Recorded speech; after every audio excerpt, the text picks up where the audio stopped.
Martin van Vieren is uitvoerende hoof van Eridanus en Kobus Nel, hoof van beleggings. Hartlike goeiemôre man. Goeiemôre.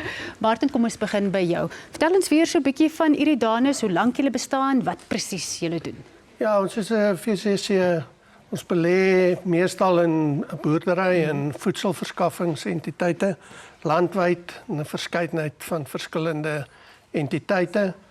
En ons vier volgende jaar ons 10de bestaanjaar, so ons beplan 'n paar interessante nuwe beleggings vir beleggers waarvan Kobus julle nou meer sal vertel. Nou sommer by voorbaat geluk met die verjaarsdag.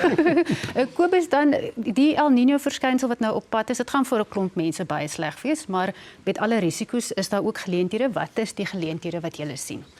Ja, soos wat daar die El Niño is nou baie droë siklus wat nou gaan begin. En ons praat met boere landwyd en hulle is maar bekommerd. Natuurlijk. Maar die voordele wat boere daaruit kan trek en wat ons in ons onderliggende beleggings gaan trek is ons verwag dat byvoorbeeld die witmieliepryse, die graanpryse heel waarskynlik gaan styg. Daar is tans 'n oormaat mielies beskikbaar in die mark, maar 'n droogte kan lei dat die witmieliepryse styg. So 'n uitbreiding op die besproeiing, aanplantings van witmielies.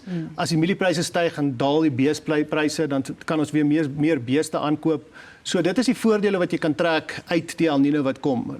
Daai prysverskille wat daar plaasvind. Ja, mens moet maar net kreatief wees en jou oë oop hou. Ja, en dan altyd. kan jy altyd geleenthede sien. Nou Martin, wat is van die finansiële beplanning wat julle doen vir sê maar die volgende 6 maande? Ja, kyk ons het op 1 Maart hierdie jaar 'n plan in werking gestel. Ons glo dat venture capital funds drasties gaan groei in die land.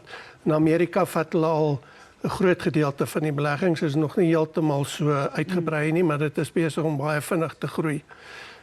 Ons het beplan om in ons projekte ons bereken dat ons 134 miljoen vir die projekte sal nodig hê hierdie jaar. En 6 maande in het ons al so oor die 70 miljoen gevat. Ja. So ons is mooi op tred. En uitbreiding, soos Kobus sê, in vleis en lae risiko landbouprodukte en sagte vrugte en bespuitingsprodukte vir landbou. Dis die dinge waarop julle gaan fokus, ja. Kobus, watse koerse bied Eridanus nou? En verduidelik nou 'n bietjie, is hierdie goed belasbaar? Hoe werk dit as jy nou met 'n leek praat? Ons het 2 verskillende koerse. Die een is 'n belastingvrye koers. Ons struktureer dit op verskillende maniere, maar die netresultaat is dat die opbrengskoers wat ons aan ons beleggers bied belastingvry is.